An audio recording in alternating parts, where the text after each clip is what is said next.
Hi කොහොමද ඉතින්? ඔන්න අද නම් මගේ බර 59යි ග්‍රෑම් 600යි. ඊට වඩා ග්‍රෑම් 100ක්ම අඩු වෙලා. ඉතින් ඇත්තටම මට නම් ගොඩාක් සතුටුයි.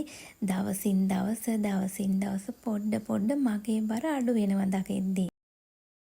ඒ වගේම අද උදේ කෑමට මම ඉතින් ඕට්ස් එකක් තමා හදාගත්තේ. ඕට්ස් වලට ෆ්‍රෙෂ් මිල්ක් දාලා පැය භාගයක් විතර ෆ්‍රිජ් එකේ තියලා ඊට පස්සේ මම මේකට ගිරාඹ ගෙඩියක් කපලා එකතු කරගත්තා. තව අලි පේර කෑල්ලක්, දෙලුන් ඇට ටිකක්, කිසිල් ගෙඩියකුත් කපලා එකතු කරගත්තා. තව තල ඇට ටිකයි කිතුල් පැණි තමයි මම මේකට එකතු කරගත්තේ. ඉතින් මේ කෑම එක ෆෘට් මික්ස් කෑම එකක් හින්දා මම මේකටත් ගොඩාක් මාසයි. බ්‍රෙක්ෆස්ට් එකට සාමාන්‍යයෙන් පළතුරු මිශ්‍ර කරලා කෑමට ගන්න පුළුවන් නම් ඇත්තටම ගොඩාක් ඒක වටිනවා. මොකද ගොඩාක් හෙල්දි දෙයක් තමයි උදේම පළතුරු කන එක. මම නම් උදේට පළතුරු කන්න තියෙනවා නම් ගොඩාක් ආසයි. ඔයාලත් ඉතින් මේක අනිවාර්යයෙන්ම try කරලා බලන්නකෝ හදලා නැත්නම්.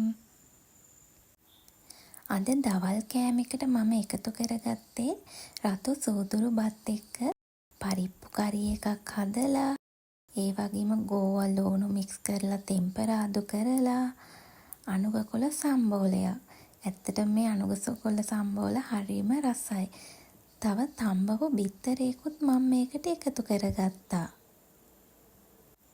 ඔයාලත් පුළුවන් හැම වෙලාවකම පලා එකතු කරගන්න ඔයාලගේ දවල් කෑමට. ඉතින් හවස මම පැණි කොමඩු ජූස් එකක් හදාගත්තා. රෑ කෑමට දෙවැනි බත දෙවැනි එක නූඩල්ස් එක තියෙන්නේ සහල් නූඩල්ස් එකේ පච්ච පෙරුමල් නූඩල්ස් එකක් මට හම්බ වුණා. පළවෙනි වතාවට තමයි මම අද මේක try කරන්නේ. ඉතින් ඇත්තටම හරිම රසයි. මම හොඳට කැරට් එහෙම දාලා තව සැල්දිරි, බෙල් පෙපර්, කරපිංචා ඒ වගේ මේකට මස් මාළු මොකුත් එකතු කරගත්තේ නෑ. එළවලුම විතරක් දාලා තමයි රසට හදාගත්තේ. ඔයාලත් මේක අරගෙන බලන්නකෝ.